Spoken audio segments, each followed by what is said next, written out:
Shalom, shalom, shalom, haleluya, puji Tuhan, selamat pagi. Satu hari lagi Tuhan berikan untuk kita hari ini, Kamis 3 November tahun 2022. Ini adalah sebuah anugerah yang harus kita jalani dengan penuh tanggung jawab di hadapan Tuhan. Dan percayalah, Tuhan pasti akan menolong bahkan akan memberkati kita, seperti Dia telah menolong dan memberkati kita di sepanjang malam yang telah kita lewati. Baiklah, puji Tuhan, sebelum kita lebih jauh melakukan semua aktivitas kita sepanjang hari ini, izinkan kembali Tuhan bicara kepada kita lewat pembacaan Alkitab satu hari satu pasal dari pembacaan 14 hari bersama Hosea. Dan hari ini kita telah memasuki hari yang kelima, maka kita akan membaca kitab Hosea pasal yang kelima ayat pertama sampai dengan ayat yang ke-15. Judul renungan kita hari ini, jangan pilih jalan kesia-siaan itu.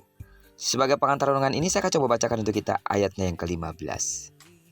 Aku akan pergi pulang ke tempatku sampai mereka mengaku bersalah dan mencari wajahku. Dalam kesesakannya mereka akan merindukan aku. Hidup ini adalah sebuah perjalanan, betul bukan? Bisa terasa sangat panjang dan penuh dengan jalan berliku. Terkadang kita bersua dengan kegembiraan.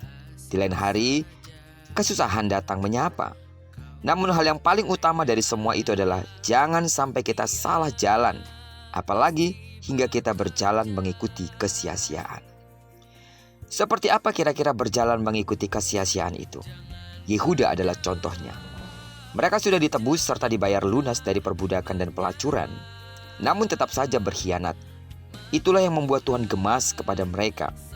Mereka menyerang saudara mereka sendiri yang ada di kerajaan utara dan merampasi tanah-tanah Israel. Israel pun mendapat hukuman karena tindakannya menyembah berhala dan pergi mencari pertolongan dari bangsa lain, yaitu bangsa Asyur, dan bukannya mencari pertolongan dari Allah. Kepada mereka, Allah telah menetapkan hari penghukuman. Dua bangsa akan mendapatkan hukuman dari Allah sekalipun mereka adalah umat pilihannya. Atas doa mereka yang berjalan dalam kesia-siaan, Allah menyatakan murkanya. Pendisiplinan yang keras harus mereka terima, karena mereka memang layak menerimanya. Gambaran akan kemarahan Allah diumpamakan seperti singa bagi Efraim dan seperti singa muda bagi kaum Yehuda. Itu adalah gambaran dari kekuatan Allah yang tidak seorang pun dapat melawannya. Lewat ancaman hukuman tersebut, Tuhan menginginkan umat kesayangannya untuk tidak menempuh jalan kesia-siaan. Namun sebaliknya, mereka hendaknya menempuh jalan yang penuh dengan cinta kasih, yaitu berjalan menuju kasih sayang dari Tuhan. Hanya dengan menempuh jalan itulah hidup kita menjadi tidak sia-sia. Bahkan hidup kita penuh berkat dari Tuhan. Amin. Sidang jemaat Tuhan, kita mengakui memang berjalan menuju Tuhan bukan perjalanan yang serba menyenangkan dan mudah. Malah kadang-kadang jalan itu bisa jadi jalan yang dilalui sukar, bagaikan berjalan di lereng-lereng yang terjal dan sangat licin. Tahukah saudara bahwa ketika berjalan bersamanya, kita pasti akan menemui banyak rintangan. Namun biarpun demikian, jalan menuju Tuhan tetaplah jalan yang membawa pada kebahagiaan dan kehidupan yang sejati. Amin. Jadi kita tidak boleh berputus asa dalam menjalani hari-hari ini, apalagi ketika kita mencari pertolongan di luar dari pertolongan Tuhan. Karena itu sidang jemaat Tuhan, bersandarlah sepenuhnya kepada Tuhan. Percayalah, baginya selalu ada jalan dan baginya tidak ada perkara yang mustahil.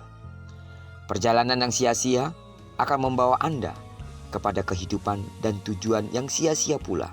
Namun jika kita berjalan bersama-sama dengan Tuhan, jalan penuh dengan pengharapan meskipun penuh dengan persoalan, di ujungnya kita akan menemukan kebahagiaan yang sejati. Hidup kekal bersama dengan Tuhan dan menikmati segala keagungan kemuliaannya sampai selama-lamanya. Terpujilah nama Tuhan. Kiranya perenungan kita pada pagi hari ini menyemangati iman kita untuk terus berjuang di dalam Tuhan meskipun kenyataannya begitu sulit. Bersama dengan Tuhan, kita pasti meraih kemenangan itu. Diberkatilah kita sepanjang hari ini, digenapi firman yang telah berjanji bahwa apa yang dikerjakan tangan kanan dan tangan kiri kita dibuatnya berhasil. Kemanapun kaki kanan dan kaki kiri kita melangkah, percayalah di sana pasti kemuliaan Tuhan akan dinyatakan, terlebih ketika kita telah menyerahkan diri kita ke dalam kendali Tuhan.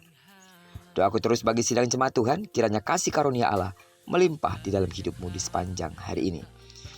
Bagi sidang jemaat Tuhan yang sakit secara fisik atau mungkin ada dari anggota keluarga yang kita kasih yang sedang sakit, percayalah dalam nama Yesus, sembuhlah sesuai dengan takaran imanmu. Diberkatilah kita bersama dengan orang-orang yang kita kasihi, serta bersama dengan orang-orang yang kita cintai dimanapun mereka berada.